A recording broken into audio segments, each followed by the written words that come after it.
हाँ, सायंकाल को स्नान की बात, गौ पूजन की बात बताई है और राधा कुंड में स्नान की बात बताई है। और इस प्रकार से 16 उपचार से पूजा करें गौ की। जब गौ चर के जब वापसी आ जाते हैं तभी पूजन की बात बताई गई। बोले इस प्रकार पूजन करने के बाद प्रदक्षिणा और नमस्कार करें गौ की प्रदक्षिणा और नमस्कार करके गाय के पीछे पीछे कुछ कदम तक चले। हाँ, स्त्री तथा शूद्र भी गो पूजन से पड़ता। हर कोई कहने के कौन कौन पूजन कर सकते हैं? बोले हर कोई पूजन कर सकते हैं गौ का, और हर किसी को पूजन करना चाहिए। बोले फिर ब्राह्मणों, पुण्यशील भक्त तथा राजर्षियों के विषय में तो कहा ही क्या जाए।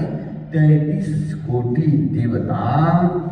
देवताओं के पूजन से जो फल मिलता है वही फल केवल गौ पूजन से मिल जाता है। हाँ, यह गोपाष्टमी के दिन एक गाय का पूजन करने से ही मिल जाता है। अश्वमेध आदि यज्ञ तथा हजारों ब्राह्मणों को भोजन कराने का फल भी गोपाष्टमी के दिन गाय को केवल एक ग्रास खिलाने से मिल जाता है। संपूर्ण तीर्थ और सभी देव मंदिरों में पुष्पदान करने से जो पुण्य मिलता है वो गोपाष्टमी के दिन गौ पर पुष्प चढ़ाने से मिल जाता है। बोले ब्रह्मांड खंड में रहने वाले सभी पितर देवताओं की प्रदक्षिणा करने का पुण्य भी गोपाष्टमी तिथि को गाय की प्रदक्षिणा करने से मिल जाता है। गाय के समान कोई धन नहीं है। गौधन सबसे बड़ा धन है। वो रक्षा करने वाली एवं पापों को नष्ट करने वाली है। और कहते हैं गाय घास चरती है और अमृत देती है। बोले हाँ, यदि उसे ब्राह्मण को दान दिया जाए तो पूरे कुल का उद्धार हो जाता है। इस प्रकार जो मनुष्य प्रतिवर्ष गोपाष्टमी के दिन सभी कार्यों को पवित्र होकर के करते हैं वो कलयुग में लोकप्रियता प्राप्त करते हैं, प्रख्यात भी होते हैं। मृतलोक में संपूर्ण यज्ञों का फल गोपाष्टमी के दिन गौ पूजन से मिल जाता है। अत्यंत उग्र तपस्या, वेद अध्ययन तथा अनेक प्रकार के उपवासों से भी जो फल नहीं मिलता वह गोपाष्टमी के दिन गो पूजन से मिल जाता है। संसार में चंद्र तथा सूर्य तुल्य ग्रहों के समान विपुल भोगों को भोगने के बाद गो पूजक व्यक्ति अंत में मेरे लोक में आ जाता है। इसी प्रकार जो लोग पृथ्वी पर प्रतिवर्ष गो पूजन नहीं करते वो 14 इंद्रों के शासन काल तक नरक भोगते हैं। बोले गौ मैया की जय।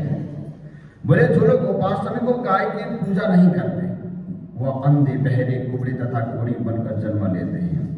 गो पूजा न करने वाला मनुष्य गलगंड रोग, लंगड़ा, कान रहित तथा चिपिट आदि रोगों से युक्त होता है, ऐसा लिखा है जी। हाँ, बोले इसमें कोई संदेह नहीं, कर लेना जी, मत भूलना।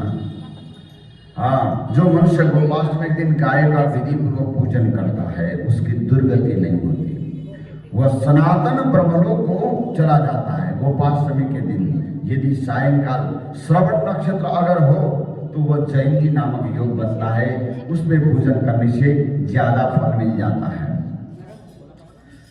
और कहते हैं जो व्यक्ति गोपाष्टमी के दिन गोपूजन नहीं करते हैं उसकी 100 पीढ़ियां भूत तथा भविष्य की 100 वर्षों तक नरक में पड़ी रहती है। हे भगवान, गौ पूजन तो जरूर करना चाहिए। श्रवण नक्षत्र से युक्त कार्तिक शुक्लाष्टमी तिथि को संध्या काल में गौ पूजन करने का विशेष प्रावधान है। बोले हे मुनियों, जो स्त्री या पुरुष प्रतिवर्ष विधि प्रवेश व्रत को करते हैं उन्हें यथोक्त फल प्राप्त हो जाता है।